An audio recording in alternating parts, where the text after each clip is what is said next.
हो, गरीब हो, फकीर हो, अचानक उसको पारसमणि मिल जाए, पारसमणि को लोहे में छुआ दो तो सोना बन जाती है। कितना सुख होगा उसको जिसको पारसमणि मिल जाए। या अंधे को आंखें मिल जाएं तो कितना बड़ा लाभ होगा, कितना सुख होगा। जितना सुख इनको मिलता है, और भी बताया कि मूक बदन जनु सारद छाई। जैसे कोई गूंगा हो, बोल ना पाता हो, बड़ा परेशान हो, लेकिन अचानक उसमें वाणी में सरस्वती बैठ जाए और जो कुछ चाहे वो बोल ले। जैसे गूंगे को इतना बड़ा सुख मिलता है। मूक बदन जनु सारद छाई, मानव समरे सूरज पाई। मानव समरे सूरज पाई।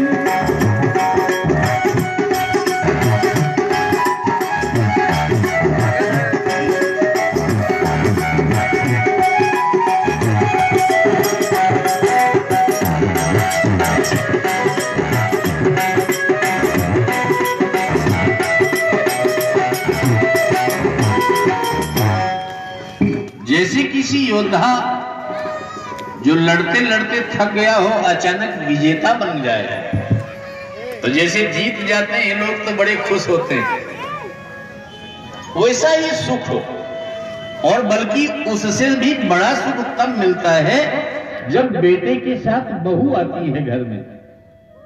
यही सुख ते सत कोटि गुण। जितना ये सुख मिलता है इससे सत कोटि गुण। सत माने 100, कोटि माने करोड़, 100 करोड़ का गुणा करो इसमें। यही सुख ते सत कोटि गुण, पावहि मातु आनंद। भाई सहित विवाह घर आए रघुकुल चंद। जब बेटा बहू को लेके घर में आता है तो माताओं को इतना सुख मिलता है। बहुत प्रसन्न हुई रुक्मिणी जी कि चलो आज बेटा आया, बहुत दिन बाद आया, लेकिन इतने दिन बाद आया तो बहू को लेकर के आया। प्रसन्नता कई गुना बढ़ गई।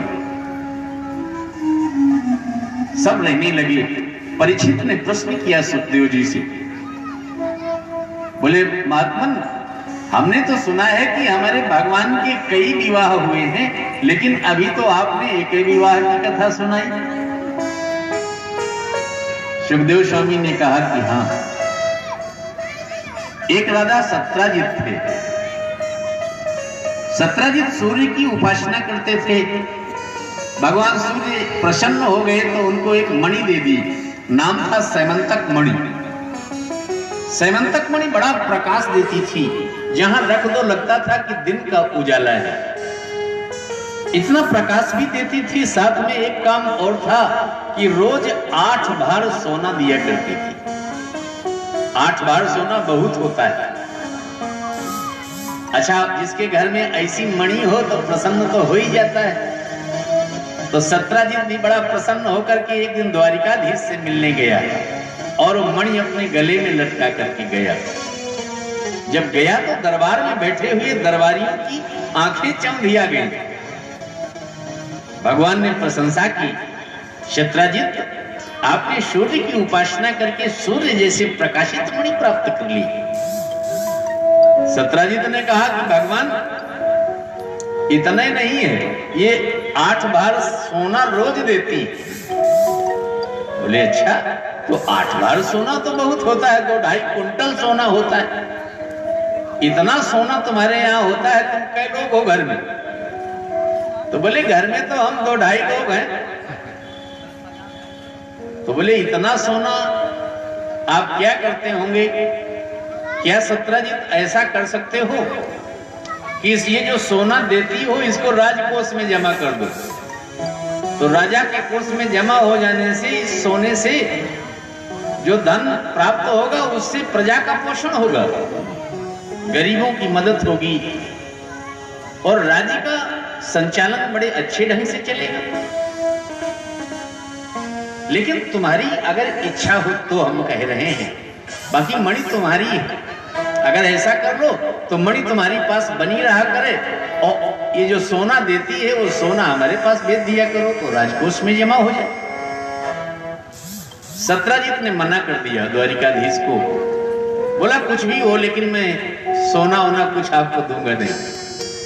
भगवान ने कहा कोई बात नहीं, नहीं देना तो आपकी मणि है, आप जानो मैंने तो राष्ट्र हित के लिए प्रस्ताव किया था। सत्राजित चला गया। प्रसेनजीत उसका भाई था। एक दिन उसको भी लगा कि हम भी जरा मणि गले में डालकर निकलें, तो उसका भाई प्रसेनजीत गले में मणि डाल करके जंगल घूमने चला गया। जंगल में न जाने क्या हुआ, शेर मारकर उसको खा गया। मणि का पता न चला। चारों तरफ हुआ कि मणि भी गायब है और प्रसेनजीत भी गायब है। सत्राजित ने बड़ी खोज की और जब उसका भाई नहीं मिला तो उसने अपनी पत्नी से कहा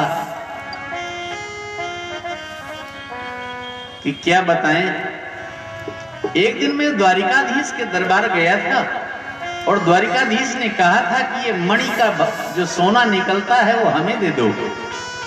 हो न हो कहीं द्वारिकाधीश के मन में ऐसी खोट तो नहीं आ गई जो मेरे भाई का वध करा करके मणि छीन करके ले गए हो। लेकिन अपनी पत्नी से कहा कि देखो बात पक्की नहीं है कोई, मैं एक बात घरेलू बता रहा हूं आपस में, तुम किसी से मत कहना। पत्नी ने कहा कि हम आपके अतिरिक्त किसी से नहीं। लेकिन अब माताओं को पेट में बात कहां पचती। पड़ोसन से फौरन बताया कि तुम्हें पता है प्रसेनजीत के वध में हाथ तो द्वारिकाधीश का, वो तो मणि चाहते थे, वो हमारे पति से उन्होंने मांगा था, दिया नहीं। देखो प्रसेनजीत का वध करा के मणि छीन ली। लेकिन बहन तुम किसी से न बताना। तो उसने कहा अरे आप कैसी बात करती हो, हम किसी से कुछ बताने जा रहे हैं। अब फौरन गई 4 लोगों से और बताया। पेट में बात पची नहीं सकती माताओं को। ये युधिष्ठिर का श्राप है, माताओं के लिए युधिष्ठिर का श्राप है, इसीलिए नहीं पचती है बात। जब महाभारत का युद्ध पूरा हो गया था तो सारे योद्धाओं के 100 बिखरे पड़े थे। एक दिन रात के समय युधिष्ठिर गए तो देखा कि कुंती वहां शवों को देखती फिर रही है। युधिष्ठिर ने कहा माता रात के समय आप इन शवों को क्या देख रही हो। कुंती अपने ज्येष्ठ बेटे कर्ण को देखना चाहती थी। कर्ण उसका बेटा था, लेकिन लोक लज्जा के भय से उसने संसार में किसी को बताया नहीं था कि मेरा बेटा है। भगवान को केवल बात मालूम थी, सूर्यदेव को मालूम थी, कर्ण को मालूम थी, कुंती को मालूम थी। युधिष्ठिर के पूछने पर कुंती ने बताया कि बेटा मैं तो तुम्हारे बड़े भाई का शव ढूंढ रही हूं। युधिष्ठिर ने कहा मेरा बड़ा भाई कहां मारा गया। बोले वो कर्ण जिसे तुम कहते थे ना कि तुम्हारा शत्रु है, वो और कोई नहीं, वो मेरा ही बेटा था। युधिष्ठिर ने कहा माता इतनी बड़ी बात तुमने जीवन भर मुझसे छुपाए रखी। अरे पहले बताया होता तो मैं कर्ण को संपूर्ण राज्य देकर के इंद्रप्रस्थ का स्वामी बना देता। मुझे राज्य करने की भूख नहीं थी और आपने इतनी बड़ी बात छुपाई है, तो आज से मैं श्राप देता हूं स्त्री जाति को, ये कोई बात अपने पेट में छुपा ही नहीं सकेंगे। जो भी बात होगी किसी न किसी से बता देंगे। आज वही बात आई। सत्राजित की पत्नी ने एक पड़ोसिन से क्या बताया, पूरे शहर में चर्चा हो गई, इलाके में चर्चा हो गई, और चर्चा तो ये भी हो गई, लोगों ने कहा कि अरे कोई बड़ी बात थोड़े है, ये पुराने चोर हैं, आज के चोर हैं क्या बात। द्वारिकाधीश पहले दही मक्खन चुराते रहे, चीर चुराते रहे, आज बड़े हो गए हैं तो अब मणि चुराने लगे। भगवान को पता चला, किसी ने बताया कि द्वारिकाधीश आपकी तो बड़ी बदनामी हो गई, बड़ा कलंक लगा जा रहा है, जी भैया बताइए, मणि की चोरी लग रही है। भगवान ने अपने गुरुदेव गर्गाचार्य से पूछा कि गुरुदेव हमने तो कुछ किए नहीं और हमारे ऊपर इतनी बड़ी चोरी क्यों लगी जा रही है, किसको किसको मैं समझाता फिरूं। गर्गाचार्य जी ने कहा है कि हो न हो तुमने चौथ का चंद्रमा देखा होगा और चौथ का चंद्रमा अगर आप देखोगे तो कोई ना कोई कलंक लगता ही लगता है। वासुदेव आपने चौथ का चंद्रमा देखा है इसीलिए आपके ऊपर चोरी का कलंक लग गया। एक जगह गोस्वामी जी लिखते हैं कि सो पर नारी लीलारी गोसाई, सो पर नारी लीलारी गोसाई, तजहु चौथी के चंद्र किनारे, तजहु चौथी के चंद्र किनारे।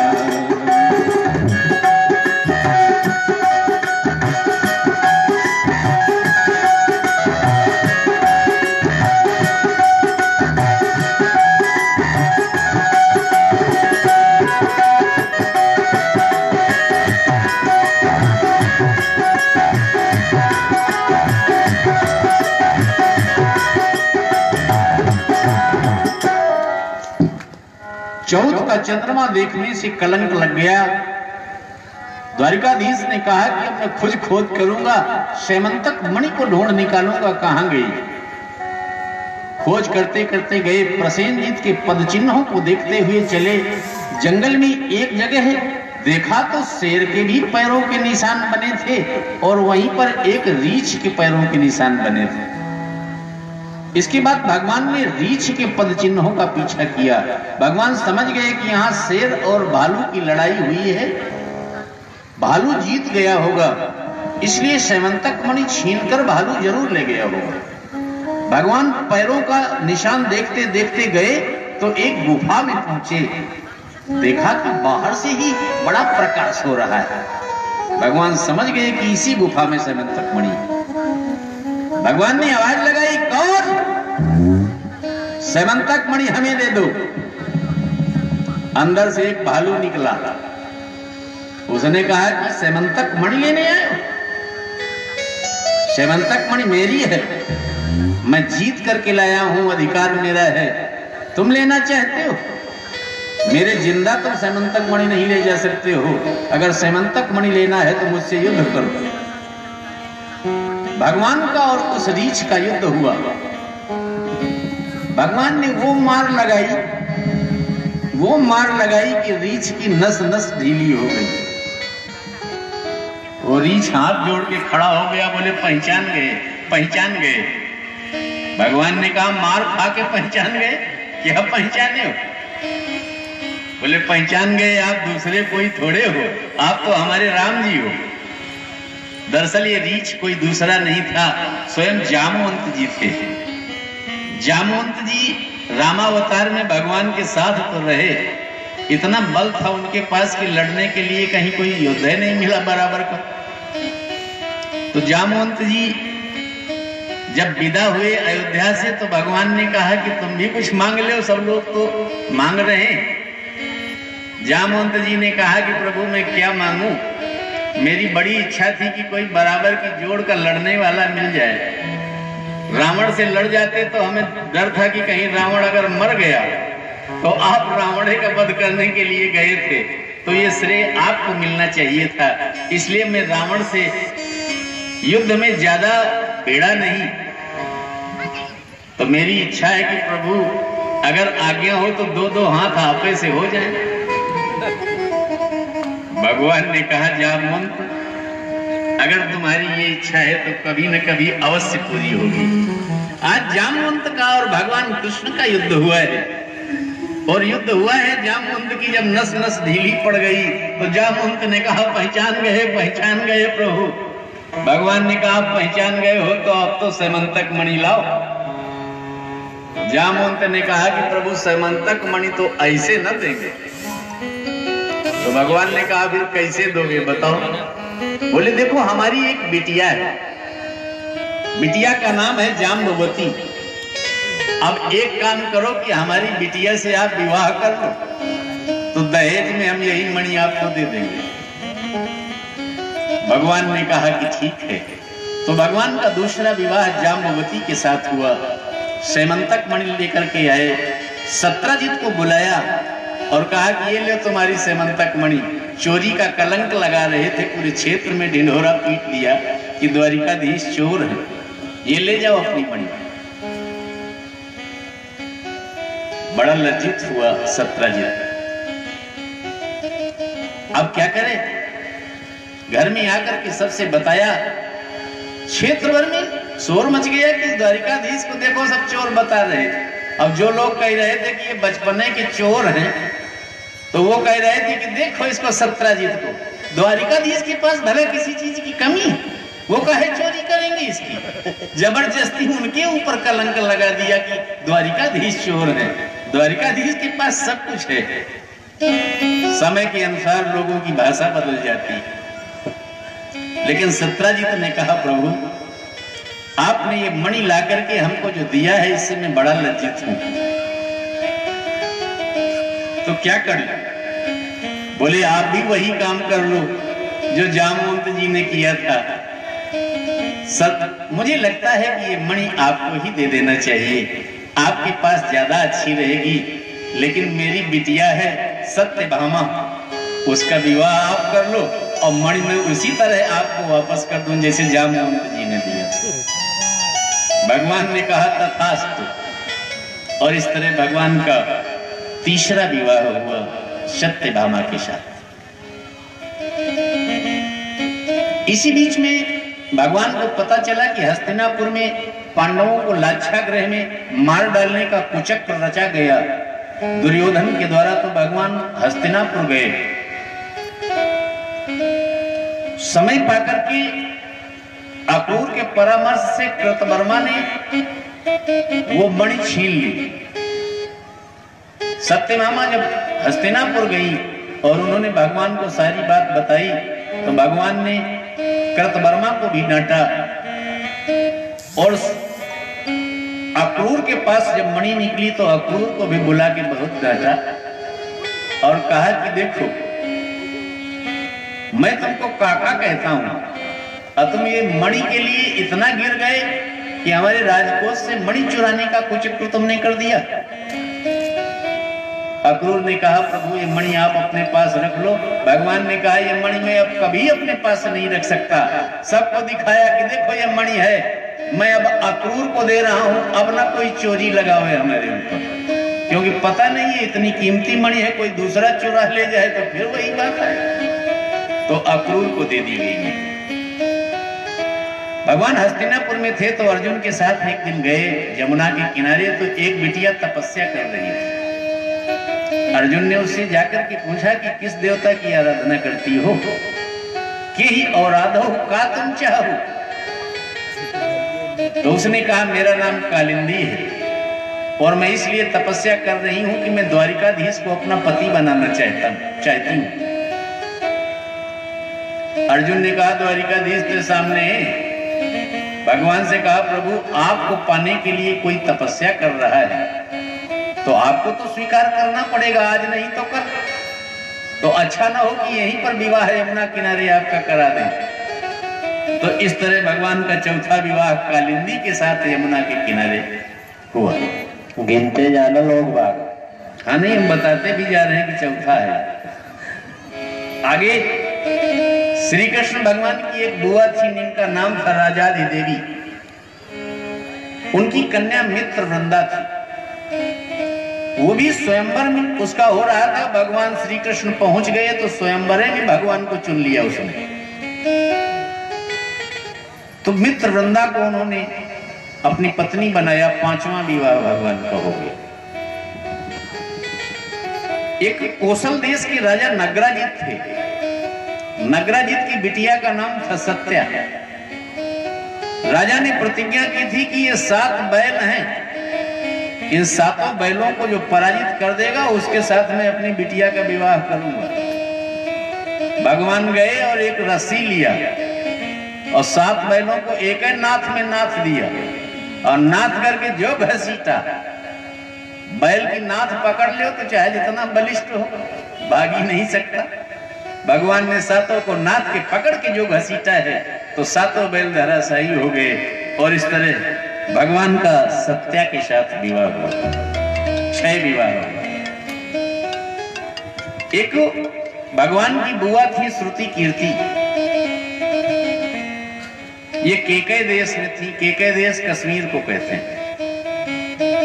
वहां पर उनकी बिटिया का नाम था भद्रा। उनके भद्रा के भाई ने भगवान